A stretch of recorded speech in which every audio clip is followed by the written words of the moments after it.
Oke wirausahawan baru, kali ini saya akan mengunjungi sebuah lokasi yang tentunya akan memberikan sedikit banyak inspirasi buat masyarakat sekalian yang benar-benar ingin melepaskan diri dari jerat kemiskinan.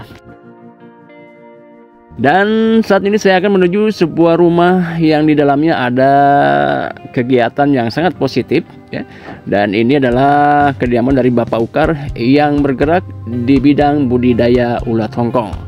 Oke, langsung aja kita menuju ke rumahnya Pak Ukar untuk bertanya ya proses dari budidaya ulat Hongkong ini. Check it out.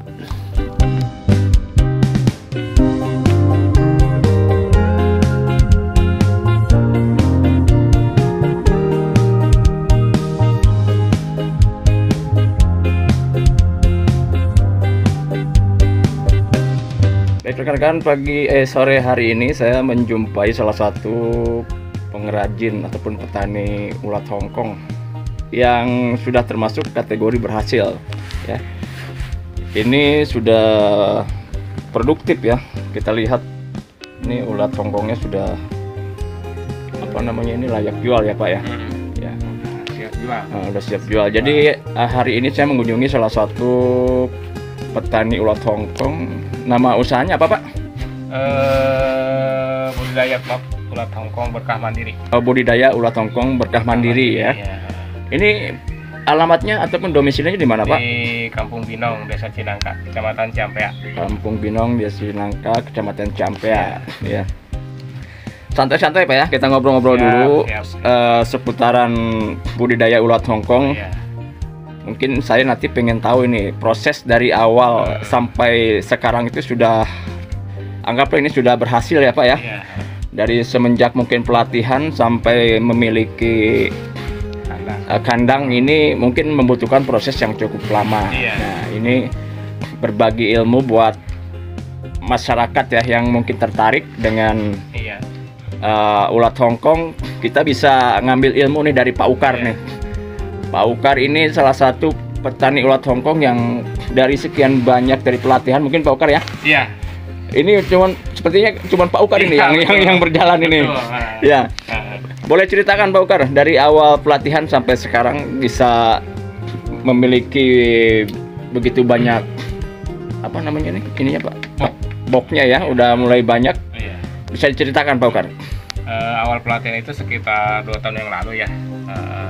Yang dia selenggarakan oleh Dinas Tenaga Kerja Kabupaten Bogor. Kebetulan waktu itu ada program wirausaha baru. Waktu itu saya ikut pelatihan 1 minggu. Setelah itu dari dinas kita dikasih bibit. Waktu itu kan kita per kelompok kalau nggak salah 20 orang. Nah cuman dari rekan-rekan yang ikut pelatihan itu mereka mungkin ya terkendala juga ya. Mungkin terkendala juga dari tempat. Terkendala juga dari modal. Nah waktu itu saya ngambil ulat itu bibit kalau nggak salah 5 kilo. Ngambil 5 kilo terus saya bikin box itu waktu itu awalnya cuma 20 box. Nah setelah itu berkembang sampai saat ini udah sekitar 140 box. Luar biasa peningkatannya Pak Ukar ya. Cuman ini belum maksimal Pak. Iya. Kalau pengen hasilnya banyak ya tergantung banyaknya box. Iya. Tergantung kandang juga. Iya. Ini saya juga mau bertanya nih Pak. Iya. Itu kan baru menceritakan kronologi perjalanan usaha sampai sekarang ya, yang sudah produktif ini. Iya. Sekarang saya ini pengen tahu mewakili dari mungkin para petani yang pemula yang ingin mencoba-coba terjun ke ulat Hongkong. Dari proses pertama pembibitan itu dari apa dulu itu? Pertama dari ulat. Ya. Nah ini termasuk udah bisa dibuat bibit ya. Ini buat bibit. Nah ini bibit. Bibit ini terus nanti si ulat ini jadi ini kepompong. Pompong ya. Kepompong. Nah ini. Oh iya. Jadi prosesnya ada 3 tahap. Ini kepompong, Pak. Kepompong. Nah, setelah jadi kepompong nanti jadi kumbang. Ini. Kumbang. Nah, kayak gini. Oh, itu ya. Ah. Berarti ini salah satu bentuk lain dari ulat hongkong Iya. ya. Ini bisa jadi kumbang. Iya. Ya. Nah, ini nanti yang bertelur ini. Yang kumbang Kumbangnya. ya? Bertelur. Nanti kita kasih ke media polar.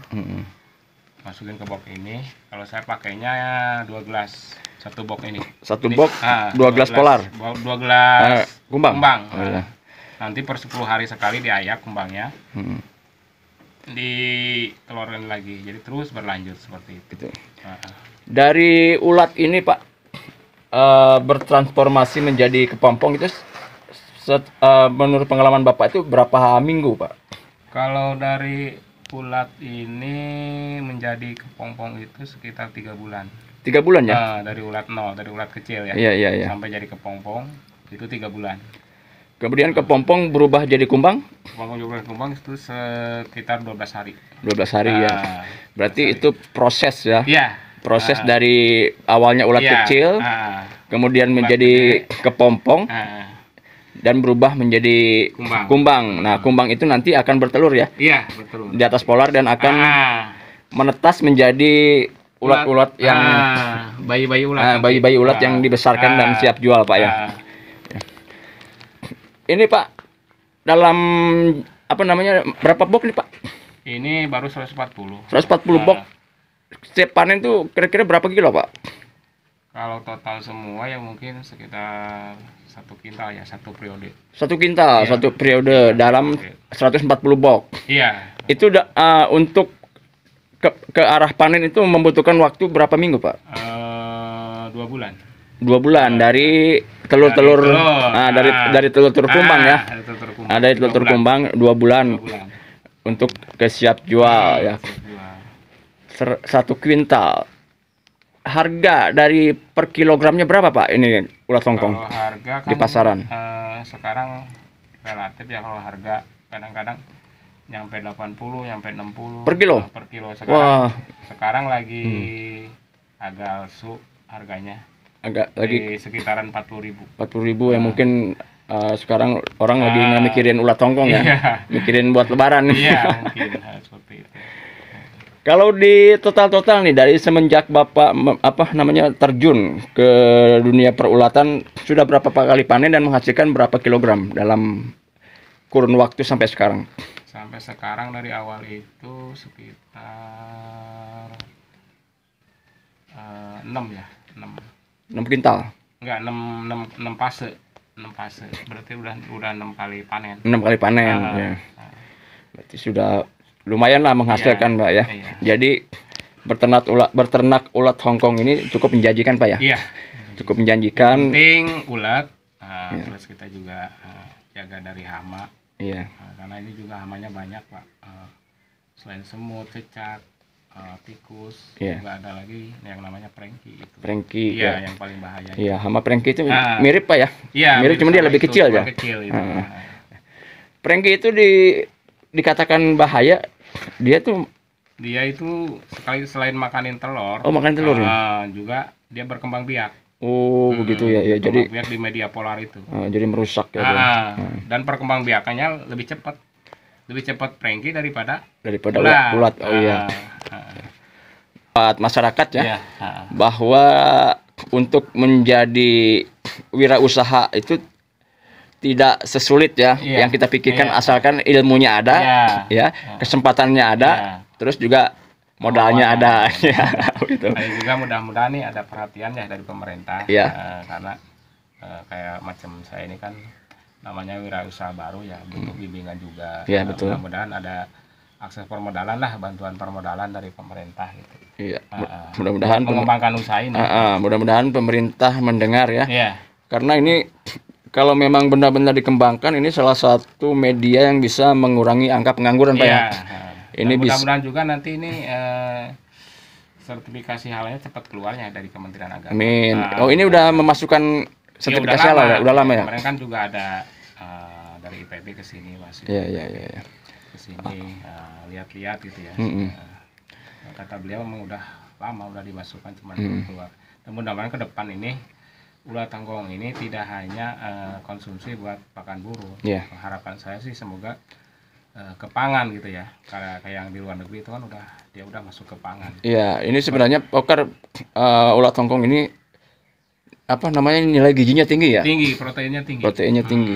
Tinggi. Jadi tinggi daripada telur ayam. Bukan hanya untuk pakan burung, tapi untuk manusia juga bisa, Pak ya? Cuman di kita kan harus ada sertifikat halalnya juga. Iya, sertifikasi halal dulu. Halalannya harus benar-benar diurus dulu, agar masyarakat yang mengkonsumsi tidak ragu-ragu ya. Ini kalau udah ke pangan nanti bisa pemasaran juga bisa udah lebih luas, Pak. Lebih luas. Ya, harga mungkin bisa lebih kompetitif nanti. Amin. Mudah-mudahan Pak Ukar ya, kedepannya semuanya dilancarkan. Amin. Pemerintah daerah memperhatikan nih usaha-usaha semacam ini perlu didukung ya, agar bisa menciptakan lapangan kerja di tengah masyarakat dan membantu pemerintah dalam rangka mengentaskan kemiskinan, Pak Ukar ya. Itu harapan Pak Ukar dan semua masyarakat. Terima kasih Pak Ukar ya, atas ilmunya. Mudah-mudahan ini menjadi bahan inspirasi buat seluruh masyarakat Indonesia ya, agar ke depan terbuka ya, siapapun yang mau ke sini belajar, Pak ya. Belajar, maka silakan. Nanti saya kasih alamatnya di akhir acara ini. Makasih Pak Ukar. Ya, silakan kalau mau teruskan kegiatan. Makasih juga.